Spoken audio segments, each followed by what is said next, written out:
বাগানে আপন মনে খেলছে রিও। হঠাৎ দেখল একটা চকচকে সবুজ পোকা। পোকাটা তাকে কামড়ে দিল। রিও ব্যথায় কোকিয়ে উঠল।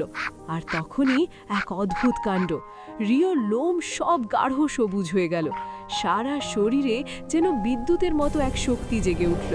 অবাক হয়ে রিও দেখল সে তো হাল্কের মতো শক্তিশালী হয়ে গেছে।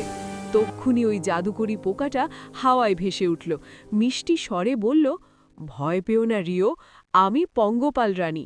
গতবার তুমি তোমার স্পাইডি শক্তি হারিয়ে অনেক মনমরা হয়ে গেছিলে, এবং তুমি তোমার ভুল বুঝতে পেরেছ এবং মানুষের উপকার করেছ। ওর জন্য তোমাকে আমি একটা বর দিচ্ছি। তুমি অসীম শক্তিশালী হবে। এই শক্তি দিয়ে অসহায়ের পাশে দাঁড়াও, তবেই দেখবে তোমার ক্ষমতা আরও বেড়ে যাবে। কিন্তু ক্ষমতার অপব্যবহার করলেই তা হারিয়ে যাবে। রিও প্রণাম করে প্রতিজ্ঞা করল, আমি কথা দিচ্ছি এই ক্ষমতা শুধু ভালো কাজেই ব্যবহার করব। আজ থেকে তোমার আমি নাম দিলাম হাল্ক ডগ। তারপর পঙ্গপাল রানী মিলিয়ে গেল।